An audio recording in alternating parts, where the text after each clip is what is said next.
সম্মানিত দর্শক এবং শ্রোতা, আজ আমরা একটি বড় চ্যালেঞ্জ নিয়ে আপনাদের সম্মুখে উপস্থিত হয়েছি। তো আজকের যে চ্যালেঞ্জ সেটা হলো আমাদের সাথে রয়েছে শাহিন আলম শাহিন এবং আছে আব্দুর রহমান। তো শাহিন আলম শাহিন মুখস্থ করেছে 21 পারা সবক চলতেছে, আর আমাদের আব্দুর রহমানের চলতেছে 15 পারা চলতেছে। কারণ আমাদের চ্যালেঞ্জ হলো যে কে কার আগে হাফেজ হতে পারে, এটা হলো আমাদের চ্যালেঞ্জ। তো আমি বলেছিলাম তোমরা দুজনের চ্যালেঞ্জ নাও, নিতে পারো কিনা। তো ওরা দুজন রাজি হয়েছে যে আমরা দুজন চ্যালেঞ্জ নিলাম। ও বলছে যে আমি আগে হাফেজ হবো, ও বলছে আমি আগে হাফেজ হবো। আসলে কে আগে হাফেজ হবে আমরা একটু মুখ থেকে শুনি। তুমি বলো, তুমি কে আগে হাফেজ হবে দুজনের ভিতর থেকে?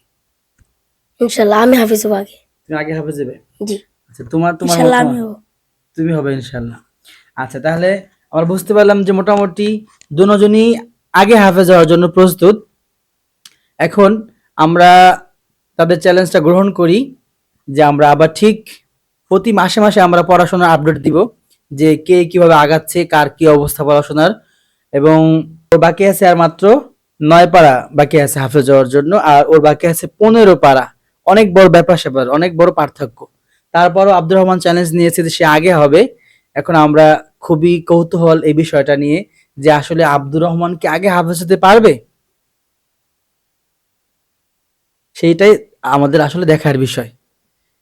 ঠিক আছে, আমরা আবার পরবর্তী ভিডিওতে আমরা আপডেট দিব যে কার পড়াশোনার কি অবস্থা।